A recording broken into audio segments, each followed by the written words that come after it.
ਵਾਰਿਸ ਪੰਜਾਬ ਦੇ ਜਥੇਬੰਦੀ ਵੱਲੋਂ ਕਿਹਾ ਗਿਆ ਹੈ ਕਿ ਜਥੇਬੰਦੀ ਦੇ ਪ੍ਰਧਾਨ ਅਤੇ ਡਿਬਰੂਗੜ੍ਹ ਜੇਲ੍ਹ ਵਿੱਚ ਨਜ਼ਰਬੰਦ ਭਾਈ ਅੰਮ੍ਰਿਤਪਾਲ ਸਿੰਘ ਅਤੇ ਹੋਰਨਾਂ ਸਿੱਖ ਨੌਜਵਾਨਾਂ ਨੂੰ ਪੰਜਾਬ ਦੀ ਜੇਲ੍ਹ ਵਿੱਚ ਤਬਦੀਲ ਕਰਾਉਣ ਦੀ ਮੰਗ ਨੂੰ ਲੈ ਕੇ ਉਹਨਾਂ ਦੇ ਮਾਤਾ-ਪਿਤਾ, ਨਜ਼ਰਬੰਦ ਸਿੱਖ ਨੌਜਵਾਨਾਂ ਦੇ ਪਰਿਵਾਰਕ ਮੈਂਬਰਾਂ ਅਤੇ ਸਿੱਖ ਜਥੇਬੰਦੀਆਂ ਦੇ ਆਗੂਆਂ ਨੇ ਸ੍ਰੀ ਅਕਾਲ ਤਖ਼ਤ ਸਾਹਿਬ ਸਨਮੁਖ ਇਕੱਤਰਤਾ ਅਤੇ ਅਰਦਾਸ ਉਪਰੰਤ ਸਾਰਾਗੜ੍ਹੀ ਸਰਾਂ ਦੇ ਬਾਹਰ ਅਣਮਿੱਥੇ ਸਮੇਂ ਲਈ ਭੁੱਖ ਹੜਤਾਲ ਸ਼ੁਰੂ ਕੀਤੀ ਹੈ। ਇਸ ਮੋਰਚੇ ਦੀ ਅਗਵਾਈ ਭਾਈ ਅੰਮ੍ਰਿਤਪਾਲ ਸਿੰਘ ਦੇ ਮਾਤਾ ਜੀ ਬੀਬੀ ਬਲਵਿੰਦਰ ਕੌਰ ਵੱਲੋਂ ਕੀਤੀ ਜਾ ਰਹੀ ਹੈ। ਇਸ ਇਕੱਤਰਤਾ ਮੌਕੇ ਉਹਨਾਂ ਨਾਲ Sardar Tarsem Singh, member parliament Sardar Simranjit Singh Mann, Shiromani committee member advocate Bhagwant Singh Sialka, Gurcharan Singh Grewal, Jaskant Singh Kan Singh ਵਾਲਾ, ਕੰਵਰ ਚੜ੍ਹਤ ਸਿੰਘ ਅਤੇ ਬਲਵੰਤ ਸਿੰਘ ਗੋਪਾਲਾ ਤੋਂ ਇਲਾਵਾ ਡਿਬਰੂਗੜ੍ਹ ਜੇਲ੍ਹ ਵਿੱਚ ਨਜ਼ਰਬੰਦ ਹੋਰ ਸਿੱਖ ਨੌਜਵਾਨਾਂ ਦੇ ਪਰਿਵਾਰਕ ਮੈਂਬਰ ਸ਼ਾਮਿਲ ਹਨ। ਪ੍ਰੈਸ ਨੋਟ ਅਨੁਸਾਰ ਇਸ ਮੌਕੇ ਬੀਬੀ ਬਲਵਿੰਦਰ ਕੌਰ ਨੇ ਕਿਹਾ ਕਿ ਸਰਕਾਰ ਤੋਂ ਸਿੱਖਾਂ ਨੂੰ ਇਨਸਾਫ ਮਿਲਣ ਦੀ ਕੋਈ ਉਮੀਦ ਨਹੀਂ ਰਹੀ ਹੈ। ਹੁਣ ਸਾਡਾ ਸਰਕਾਰ ਤੇ ਕੋਈ ਵਿਸ਼ਵਾਸ ਨਹੀਂ ਰਿਹਾ। ਡਿਬਰੂਗੜ੍ਹ ਜੇਲ੍ਹ ਵਿੱਚ ਨਜ਼ਰਬੰਦ ਸਿੱਖ ਨੌਜਵਾਨਾਂ ਦਾ ਕੋਈ ਨੁਕਸਾਨ ਹੋਇਆ ਤਾਂ ਸਰਕਾਰ ਜ਼ਿੰਮੇਵਾਰ ਹੋਵੇਗੀ। ਉਹਨਾਂ ਕਿਹਾ ਕਿ ਪ੍ਰਸ਼ਾਸਨ ਹੁਣ ਹਰਕਤ ਵਿੱਚ ਆਇਆ ਜਦੋਂ ਕਿ ਅੰਮ੍ਰਿਤਸਰ ਦੇ ਡਿਪਟੀ ਕਮਿਸ਼ਨਰ ਨੂੰ ਡਿਬਰੂਗੜ੍ਹ ਦੇ ਹਾਲਾਤਾਂ ਅਤੇ ਨੌਜਵਾਨਾਂ ਵੱਲੋਂ ਜੀਵਨ ਮੌਤ ਦੀ ਲੜਾਈ ਲੜ ਰਹੇ ਹੋਣ ਬਾਰੇ ਜਾਣੂ ਕਰਵਾਉਣ ਦੀ ਕਈ ਵਾਰ ਕੋਸ਼ਿਸ਼ ਕੀਤੀ ਗਈ, ਪਰ ਉਹਨਾਂ ਨੇ ਕੋਈ ਦਿਲਚਸਪੀ ਅਤੇ ਗੰਭੀਰਤਾ ਨਹੀਂ ਦਿਖਾਈ। ਅੱਜ ਭੁੱਖ ਹੜਤਾਲ ਤੇ ਬੈਠਣ ਦੇ ਫੈਸਲੇ ਕਾਰਨ ਪ੍ਰਸ਼ਾਸਨ ਵੱਲੋਂ ਮੁੱਖ ਮੰਤਰੀ ਭਗਵੰਤ ਮਾਨ ਨਾਲ ਗੱਲ ਕਰਾਉਣ ਦੇ ਲਾਰੇ ਲਾਏ ਗਏ, ਪਰ ਅਸੀਂ ਕਿਹਾ ਕਿ ਪੰਜਾਬ ਸਰਕਾਰ ਐਲਾਨ ਕਰੇ ਕਿ ਸਾਡੇ ਪੰਜਾਬ ਦੇ ਨੌਜਵਾਨ ਹਨ ਤੇ ਇਹਨਾਂ ਨੂੰ ਪੰਜਾਬ ਲਿਆਉਣਾ ਹੈ। ਕਿ ਹਿੰਦੂਆਂ ਨੂੰ ਇੰਡੀਆ ਮਿਲ ਗਿਆ, ਮੁਸਲਮਾਨਾਂ ਨੂੰ ਪਾਕਿਸਤਾਨ ਮਿਲ ਗਿਆ। ਜਿਹੜਾ ਸਿੱਖ ਅੱਜ ਪਾਕਿਸਤਾਨ 'ਚ ਹੈ ਉਹ ਮੁਸਲਮਾਨ ਦੇ ਗੁਲਾਮ ਹੈ। ਜਿਹੜਾ ਇੱਥੇ ਇੰਡੀਆ ਦੇ ਵਿੱਚ ਹੈ ਉਹ ਹਿੰਦੂ ਦੇ ਗੁਲਾਮ ਹੈ। ਕਿ ਅਸੀਂ ਹੁਣੇ ਯਾਦ ਪੱਤਰ DC ਇੰਡੀਆ ਨੂੰ ਨਹੀਂ ਦੇ ਕੇ ਆਏ ਕਿ ਸਰਦਾਰ ਅੰਮ੍ਰਿਤਪਾਲ ਸਿੰਘ ਤੇ ਉਹਦੇ ਸਾਥੀ ਤੇ ਅੰਮ੍ਰਿਤਸਰ ਦੇ ਜੇਲ੍ਹ ਦੇ ਵਿੱਚ ਕਿਉਂ ਇੰਨੇ ਚਿਰ ਦੇ ਡੱਕੇ ਹੋਏ ਹੈ। ਕਦੇ ਪਾਕਿਸਤਾਨ ਦੇ ਵਿੱਚ ਕਿਸੇ ਮੁਸਲਮਾਨ ਨੇ ਇਹੋ ਜਿਹਾ ਮੈਮੋਰੈਂਡਮ ਦਿੱਤਾ ਹੈ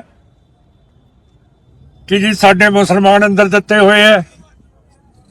ਕਦੇ ਇੰਡੀਆ ਦੇ ਵਿੱਚ ਕਿਸੇ ਇੰਡੀਅਨ ਨੇ, ਹਿੰਦੂ ਨੇ ਸਰਕਾਰ ਨੂੰ ਯਾਦ ਪੱਤਰ ਦਿੱਤਾ ਹੈ ਕਿ ਸਾਡੇ ਇੰਨੇ ਹਿੰਦੂ ਤੁਸੀਂ ਜੇਲ੍ਹ ਦੇ ਵਿੱਚ ਦਿੱਤੇ ਹੋਏ ਹੈ?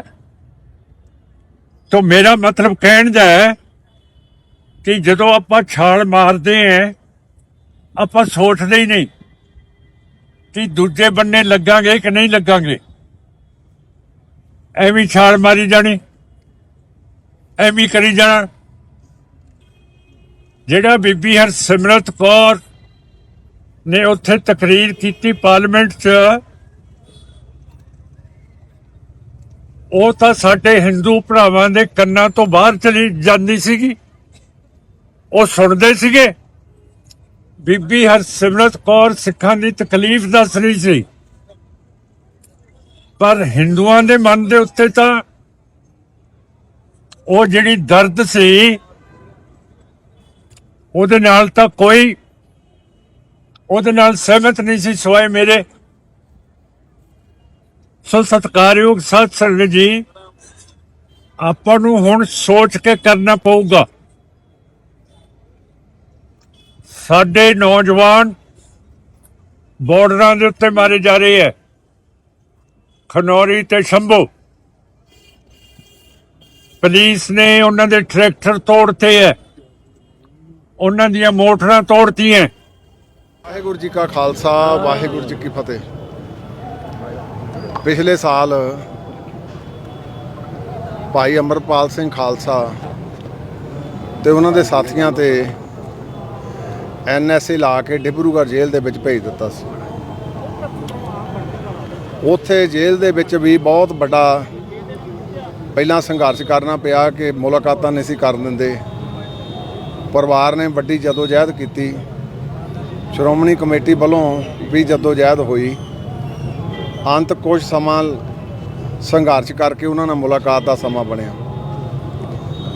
ਉਸ ਤੋਂ ਬਾਅਦ ਉਹਦੀ ਕਾਨੂੰਨੀ ਪ੍ਰਕਿਰਿਆ ਚੱਲਣੀ ਸੀ। ਉਹ NSA ਜਿਹੜੀ ਉਹਦੀ ਕਨਫਰਮੇਸ਼ਨ ਹੋ ਗਈ, ਹਾਈ ਕੋਰਟ ਦੇ ਵਿੱਚ ਚੈਲੰਜ ਕੀਤੀ। ਉਹ ਹਾਲੇ ਸਿਵਲ ਰਿਟ ਪਟੀਸ਼ਨ ਦੇ ਤੌਰ ਤੇ ਪੈਂਡਿੰਗ ਆ। ਪਰ ਆ ਜਿਹੜਾ ਹੁਣ ਮਸਲਾ ਇੱਕ ਨਵਾਂ ਸ਼ੁਰੂ ਹੋਇਆ ਕਿ ਜੇਲ੍ਹਾਂ ਪਹਿਲਾਂ ਵੀ ਸਿੰਘ ਪੰਜਾਬ ਤੋਂ ਬਾਹਰ ਕੱਟਦੇ ਰਹੇ ਆ। ਕਦੇ ਜੋਧਪੁਰ ਦੀਆਂ ਜੇਲ੍ਹਾਂ ਕਦੇ ਉਧਰ ਬਿਹਾਰ ਵਾਲੇ ਪਾਸੇ ਦੇ ਵਿੱਚ। ਪਰ ਜਿਹੜੀ ਨਵੀਂ ਪਿਰਤ ਡਿਬਰੂਗੜ੍ਹ ਦੇ ਵਿੱਚ ਪਈ ਕਿ ਉਹਨਾਂ ਦਾ ਜਿਹੜਾ ਇੱਕ ਲਿੰਕ ਪਰਿਵਾਰ ਨਾਲੋਂ ਪੰਜਾਬ ਨਾਲੋਂ ਕੱਟ ਦਿੱਤਾ, ਕਿਉਂਕਿ ਲਿੰਕ ਪਰਿਵਾਰ ਦੇ ਨਾਲ ਕਦੇ ਵੀ ਕੱਟਿਆ ਨਹੀਂ ਜਾਂਦਾ ਹੁੰਦਾ। ਇਹ ਅਜੋਕਾ ਯੁੱਗ ਆ। ਤੇ ਸਭ ਤੋਂ ਵੱਡੀ ਘਿਨਾਉਣੀ ਹਰਕਤ ਕਿ ਇਦਾਂ ਨਹੀਂ ਕਦੇ ਹੋਈ ਪਈ ਬਾਥਰੂਮਾਂ ਦੇ ਵਿੱਚ ਵੀ ਕੈਮਰੇ ਲਾ ਦਿੱਤੇ ਜਾਣ। ਅਤਿਆਦਕ ਉਹਨਾਂ ਨੂੰ ਮਾਨਸਿਕ ਤੌਰ ਤੇ ਪਰੇਸ਼ਾਨ ਕਰਨ ਲਈ ਬੜਾ ਵੱਡਾ ਯਤਨ ਕੀਤਾ ਗਿਆ।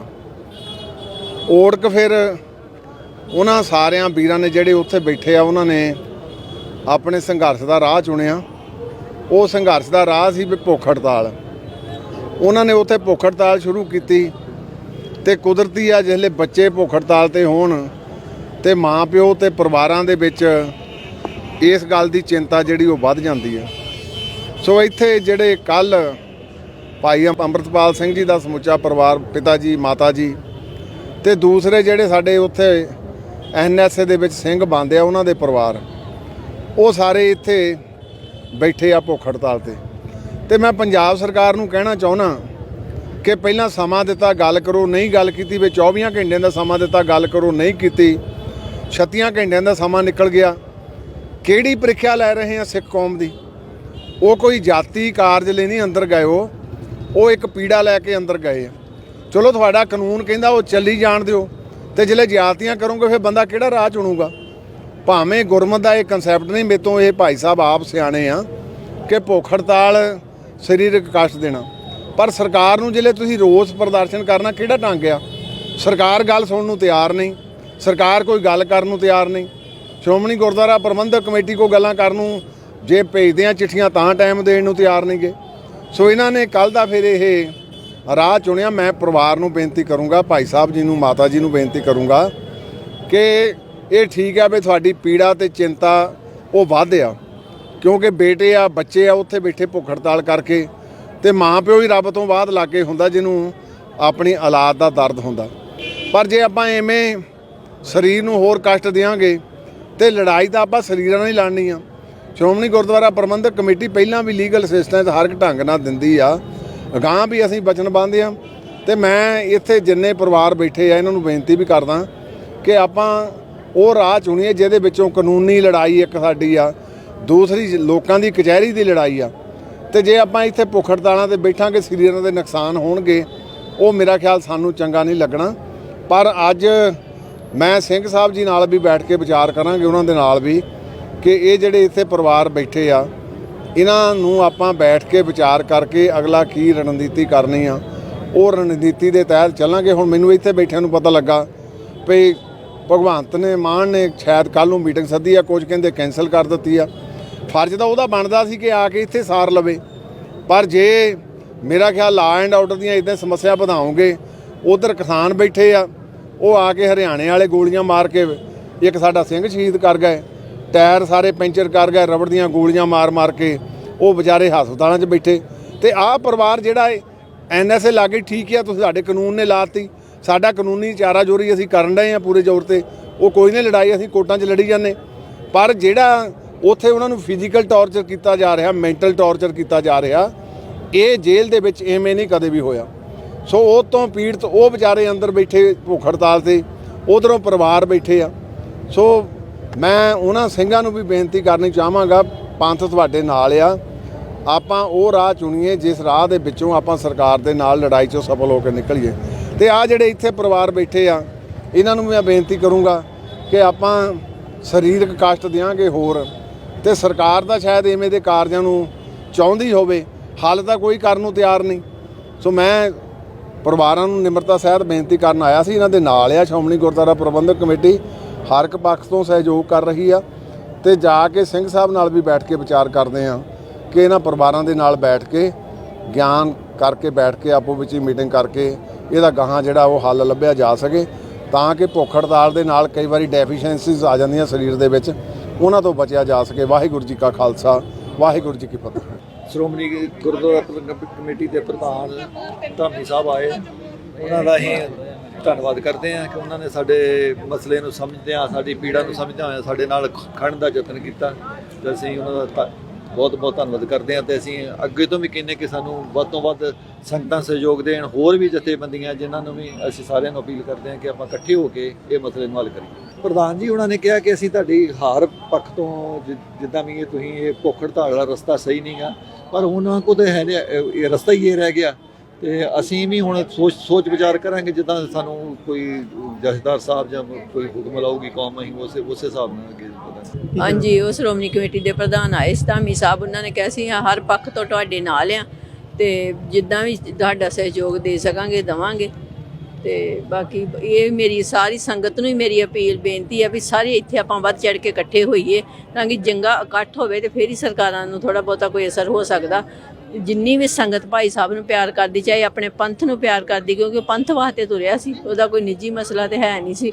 ਤੇ ਉਹ ਸਾਰੀਆਂ ਸੰਗਤਾਂ ਵੱਧ ਚੜ੍ਹ ਕੇ ਇੱਥੇ ਮੇਰੀ ਅਪੀਲ ਆ, ਹੱਥ ਜੋੜ ਕੇ ਬੇਨਤੀ ਹੈ ਸਾਰੀਆਂ ਸੰਗਤਾਂ ਇੱਥੇ ਇਕੱਠੀਆਂ ਹੋਣ ਤਾਂ ਕਿ ਆਪਾਂ ਵੱਧ ਚੜ੍ਹ ਕੇ ਜਿਹੜਾ ਇਕੱਠ ਦਾ ਰੂਪ ਹੈ ਵੱਧ ਚੜ੍ਹ ਕੇ ਦਿਖੇ ਸਰਕਾਰਾਂ ਨੂੰ। ਸਤਿ ਸ਼੍ਰੀ ਅਕਾਲ ਦੋਸਤੋ, ਤੁਹਾਡੇ ਸਾਰਿਆਂ ਨਾਲ ਇੱਕ ਬੜੀ ਜ਼ਰੂਰੀ ਜਾਣਕਾਰੀ ਜੋ ਹੈਗੀ ਆ ਉਹ ਸਾਂਝੀ ਕਰਨ ਲੱਗਿਆ ਹਾਂ। ਅੱਜ ਸਵੇਰੇ ਕੁਝ ਕੁ ਮਿੰਟ ਪਹਿਲੋਂ ਮੈਨੂੰ ਸੈਂਟਰਲ ਜੇਲ੍ਹ ਡਿਬਰੂਗੜ੍ਹ ਅਸਾਮ ਤੋਂ ਉਹਨਾਂ ਦੀ ਜੋ ਜੇਲ੍ਹ ਦੀ ਅਫੀਸ਼ੀਅਲ ਟੈਲੀਫੋਨ ਲਾਈਨ ਹੈ ਉਸ ਤੋਂ ਭਾਈ ਗੁਰਮੀਤ ਸਿੰਘ ਬੁੱਕਣਵਾਲਾ ਉਹਨਾਂ ਦਾ ਫੋਨ ਆਇਆ ਸੀ ਤੇ ਉਹਨਾਂ ਨੇ ਮੈਨੂੰ ਦੱਸਿਆ ਕਿ ਕੱਲ ਸ਼ਾਮ ਤੋਂ ਜਿੰਨੇ ਜੋ 10 ਆਗੂ ਨੇ ਵਾਰਿਸ ਪੰਜਾਬ ਦੇ ਜਥੇਬੰਦੀ ਦੇ ਉਹ ਭੁੱਖ ਹੜਤਾਲ ਤੇ ਬੈਠੇ ਨੇ, ਕਿਉਂਕਿ ਕੱਲ ਉਹਨਾਂ ਨੂੰ ਜੋ ਭਾਈ ਅੰਮ੍ਰਿਤਪਾਲ ਸਿੰਘ ਦੀ ਬੈਰਕ ਹੈ ਤੇ ਜੋ ਸਾਥੀਆਂ ਦੀਆਂ ਜੋ ਬੈਰਕਾਂ ਨੇ ਉਸ ਦੇ ਨਾਲ ਜੋ ਅਟੈਚ ਵਾਸ਼ਰੂਮ ਨੇ, ਜੋ ਬਾਥਰੂਮ ਨੇ, ਉਹਨਾਂ ਵਿੱਚੋਂ ਸਪਾਈ ਕੈਮਰਾ ਮਿਲੇ ਨੇ ਤੇ ਸਪਾਈ ਕੈਮਰਾ ਦੇ ਨਾਲ ਉਹਨਾਂ ਵਿੱਚੋਂ ਜੋ ਜੀਓ ਦੀਆਂ ਡੋਂਗਲਾਂ ਮਿਲੀਆਂ ਨੇ ਤੇ ਮੈਮਰੀ ਕਾਰਡ ਮਿਲੇ ਨੇ, ਜਿੱਥੋਂ ਇਹ ਗੱਲ ਸਪਸ਼ਟ ਹੁੰਦੀ ਹੈ ਵੀ ਉਹਨਾਂ ਦੇ ਨਹਾਉਂਦਿਆਂ ਦੀਆਂ, ਉਹਨਾਂ ਦੇ ਉੱਥੇ ਸੁੱਤਿਆਂ ਪਿਆਂ ਦੀਆਂ, ਉਹਨਾਂ ਦੇ ਉੱਥੇ ਜੋ ਪ੍ਰਾਈਵੇਸੀ ਦੀਆਂ ਜੋ ਫੋਟੋਆਂ ਹੈ, ਜੋ ਵੀਡੀਓ ਹੈ ਉਹ ਟਰਾਂਸਪੋਰਟ ਹੋ ਰਹੀ ਸੀ, ਜਾਂ ਤੇ ਪੰਜਾਬ ਸਰਕਾਰ ਕੋਲ ਜਾ ਰਹੀ ਸੀ ਜਾਂ ਕੇਂਦਰ ਦੀਆਂ ਏਜੰਸੀਆਂ ਕੋਲ ਜਾ ਰਹੀ ਸੀ। ਤੇ ਉਹਨਾਂ ਨੂੰ ਹੁਣ ਇੱਕ ਖਦਸ਼ਾ ਹੈ ਵੀ ਜੋ ਉਹਨਾਂ ਦੀਆਂ ਜੋ ਵਾਸ਼ਰੂਮ ਦੀਆਂ ਫੋਟੋਆਂ ਨੇ, ਜੋ ਨਹਾਉਂਦਿਆਂ ਦੀਆਂ ਅਲਫ ਨੰਗਿਆਂ ਦੀਆਂ ਫੋਟੋਆਂ ਨੇ, ਉਹ ਜਾਣ ਬੁੱਝ ਕੇ ਸਰਕਾਰ ਨੇ ਆਪਦੇ ਕੋਲ ਰੱਖੀਆਂ ਨੇ ਤਾਂ ਕਿ ਜਦੋਂ ਅਗਲੇ ਮਹੀਨੇ 18 ਮਾਰਚ ਨੂੰ NSA ਖਤਮ ਹੋਣ ਵਾਲੀ ਹੈ ਤਾਂ ਉਹਨਾਂ ਫੋਟੋਆਂ ਦੇ ਜ਼ਰੀਏ ਉਹਨਾਂ ਨੂੰ ਜੋ ਬਲੈਕਮੇਲ ਕੀਤਾ ਜਾ ਸਕੇ, ਉਹਨਾਂ ਨੂੰ ਆਪਦੇ ਹੱਥਾਂ ਦੇ ਵਿੱਚ ਇੱਕ ਪਪੇਟ ਬਣਾਇਆ ਜਾ ਸਕੇ। ਤੇ ਉਹਨਾਂ ਨੇ ਕੱਲ ਰਾਤ ਤੋਂ ਬੰਦੀ ਹੋਣ ਤੋਂ ਇਨਕਾਰ ਕਰ ਦਿੱਤਾ ਹੈ। ਬੜੀ ਜ਼ਿਆਦਾ ਭਾਰੀ ਜੋ ਫੋਰਸ ਹੈ ਉਹ ਸੈਂਟਰਲ ਜੇਲ੍ਹ ਡਿਬਰੂਗੜ੍ਹ ਵਿਖੇ ਤਾਇਨਾਤ ਕੀਤੀ ਗਈ ਹੈ। ਜੇਲ੍ਹ ਪ੍ਰਸ਼ਾਸਨ ਉਹਨਾਂ ਨੂੰ ਵਾਰ-ਵਾਰ ਕਹਿ ਰਿਹਾ ਹੈ ਵੀ ਉਹ ਕੈਮਰੇ, ਜੋ ਸਪਾਈ ਕੈਮਰੇ ਜੋ ਭਾਈ ਅੰਮ੍ਰਿਤਪਾਲ ਸਿੰਘ ਨੇ ਤੇ ਸਾਥੀਆਂ ਨੇ ਜੋ ਰਿਕਵਰ ਕੀਤੇ ਨੇ ਉਹ ਜੇਲ੍ਹ ਪ੍ਰਸ਼ਾਸਨ ਨੂੰ ਦੇ ਦੇਣ, ਪਰ ਉਹ ਮੁਨਕਰ ਹੋ ਰਹੇ ਨੇ। ਜੋ ਵਾਰਿਸ ਪੰਜਾਬ ਦੇ ਜਥੇਬੰਦੀ ਦੇ ਆਗੂ ਇਹ ਆਂਦੇ ਨੇ ਪਹਿਲਾਂ ਸਾਨੂੰ ਪੰਜਾਬ ਸਰਕਾਰ ਇਸ ਤੇ ਜਵਾਬਦੇਹੀ ਕਰੇ, ਕਿਉਂ ਜੋ ਉਹਨਾਂ ਦਾ ਫੰਡਾਮੈਂਟਲ ਰਾਈਟ ਹੈ, ਉਹਨਾਂ ਦਾ ਕਨਸਟੀਟਿਊਸ਼ਨਲ ਰਾਈਟ ਹੈ, ਰਾਈਟ ਟੂ ਪ੍ਰਾਈਵੇਸੀ, ਉਸ ਦੀ ਉਲੰਘਣਾ ਕੀਤੀ ਗਈ। ਕਿਉਂ ਉਹਨਾਂ ਨੂੰ ਅਲਫ ਨੰਗਿਆਂ ਨੂੰ ਨਹਾਉਂਦਿਆਂ ਨੂੰ ਜੋ ਸਰਕਾਰ ਹੈ, ਜੋ ਆਮ ਆਦਮੀ ਪਾਰਟੀ ਹੈ, ਜੋ ਕੇਂਦਰ ਦੀ ਸਰਕਾਰ ਹੈ, ਜੋ ਕੇਂਦਰ ਦੀਆਂ ਏਜੰਸੀਆਂ ਨੇ ਉਹ ਦੇਖਣਾ ਚਾਹੁੰਦੇ ਸੀ। ਤਾਂ ਉਹਨਾਂ ਨੇ ਕਿਹਾ ਵੀ ਅਸੀਂ ਇੱਥੇ ਡਿਬਰੂਗੜ੍ਹ ਜੇਲ੍ਹ ਵਿਖੇ ਸੇਫ ਨਹੀਂ ਫੀਲ ਕਰਦੇ, ਸਾਨੂੰ ਖਤਰਾ ਹੈ ਵੀ ਜੇ ਸਾਡੇ ਬਾਥਰੂਮਾਂ ਦੇ ਵਿੱਚ ਸਪਾਈ ਕੈਮਰਾ ਲਾਏ ਜਾ ਸਕਦੇ ਨੇ ਤਾਂ ਸਾਨੂੰ ਕੱਲ ਨੂੰ ਜ਼ਹਿਰ ਵੀ ਦਿੱਤਾ ਜਾ ਸਕਦਾ। ਤਾਂ ਉਹਨਾਂ ਦੀ ਜੇਲ੍ਹ ਬਦਲੀ ਕੀਤੀ ਜਾਵੇ, ਹਿੰਦੁਸਤਾਨ ਦੀ ਕਿਸੇ ਹੋਰ ਮਰਜ਼ੀ ਜੇਲ੍ਹ 'ਚ ਰਹਿ ਜਾਣ, ਪਰ ਉਹਨਾਂ ਨੂੰ ਡਰ ਹੈ ਵੀ ਡਿਬਰੂਗੜ੍ਹ ਜੇਲ੍ਹ 'ਚ ਉਹਨਾਂ ਦਾ ਕਤਲ ਵੀ ਹੋ ਸਕਦਾ ਹੈ। ਤੇ ਇਹ ਸਾਰੀਆਂ ਜਾਣਕਾਰੀਆਂ ਨੇ, ਇਹ ਮੁੱਦੇ ਜੋ ਹੈਗੇ ਨੇ ਬੜੇ ਜ਼ਰੂਰੀ ਨੇ, ਕੌਮ ਦੀ ਨਿਗਾਹ 'ਚ ਲਿਆਉਣ ਵਾਲੇ ਨੇ ਤੇ ਇਹੋ ਮੇਰੀਆਂ ਬੇਨਤੀਆਂ ਨੇ। ਵਾਹਿਗੁਰੂ ਜੀ ਕਾ ਖਾਲਸਾ, ਵਾਹਿਗੁਰੂ ਜੀ ਕੀ ਫਤਿਹ।